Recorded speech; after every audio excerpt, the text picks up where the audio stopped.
Good morning and welcome to WHIO Reports, a community service of News Center 7 and WHIO Radio.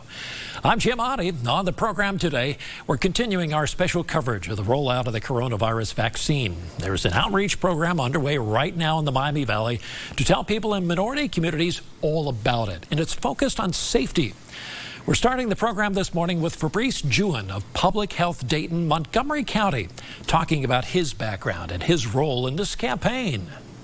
I actually just started in June of last year, so June 2020. I got my master's in public health at Wright State University, and I had the opportunity through that program to work with a lot of the local community, especially the refugee community. And I knew as soon as I graduated, this is where I wanted to be to start off my professional career and to really kind of impact some of the minoritized and disadvantaged populations of Dayton and Montgomery County. So that's really how I was able to jump in with the health department. Fabrice, did you ever imagine in your schooling, as you're coming up, you're going to be part of helping people through a worldwide pandemic? Oh, that is a wonderful question. I don't know who told me to jump into public health during a global pandemic, but here I am, and I feel very fortunate to be doing the work that I'm doing.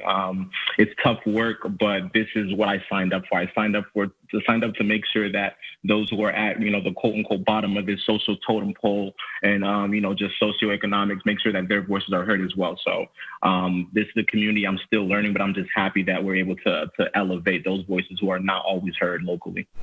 So what is the problem we're trying to solve here now collectively? Where do you begin that conversation of trying to identify what not just your health department, but others all around the country and maybe around the world are getting to right now? What is the problem as you see it?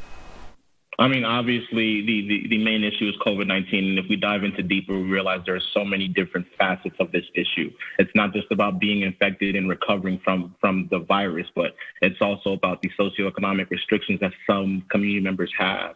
And also not just the current day socioeconomic restrictions, but also some of these social issues that we as a community and we as a nation have not dealt with yet that have caused some demographic groups to be a little bit hesitant when it comes to really jumping in full throttle at our crisis response efforts. And I guess the biggest issue that I could point out is vaccine hesitancy, which refers to delay in acceptance or just a refusal of vaccines despite vaccination availability. So in other words, it encompasses, concerns that individuals may have about getting vaccinated for whatever reason. So that could be complacency. So the I don't need it attitude, or an experience inconvenience related to accessibility, or also just a lack of confidence in the vaccine itself, which could be related to trauma from historical occurrences of injustice and or present day doubts about its creation or the decision making behind its administration. So we are trying to get our community to believe in us, to believe in the vaccine, and that's really the main fight right now so that we can get all these vials administered.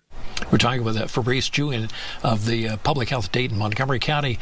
Okay, so educate us for just a moment here. Take a minute or two to tell us the backstory of why, especially communities of color, would be so reluctant to step forward and say, I'm ready for the vaccine. I'm in.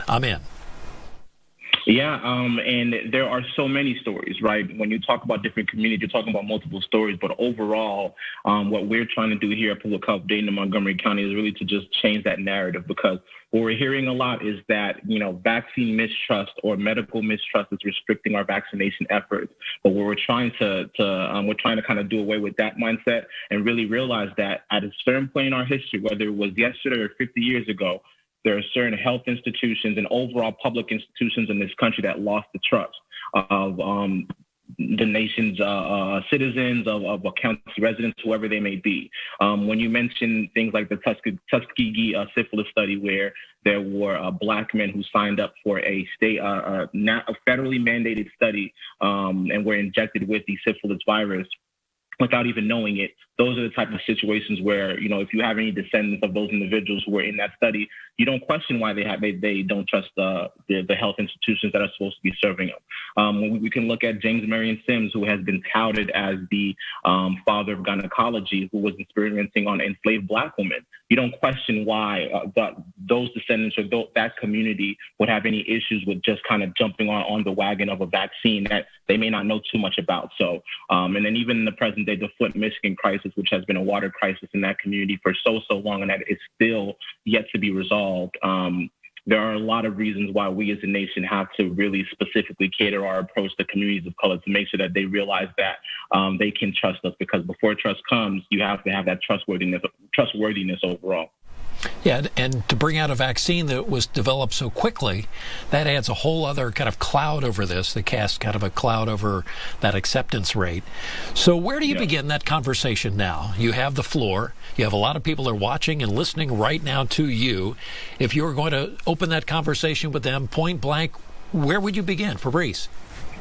We just don't wait. We jump into those conversation opportunities. We provide multiple avenues for education, outreach, and communication, because we can't expect for folks to just be willing to come to us for information. We have to go out to them. So far in Montgomery County, we have implemented a vaccine attitude survey so that individuals can provide their feedback directly to the health department as to why they are hesitant to take the vaccine. We've also implemented an Ask the Expert series. So there are local leaders here who the community trusts very much and whose words hold weight into the minds of our community members. And we given them the mic and put them in front of a camera so they can provide their insights on the vaccine.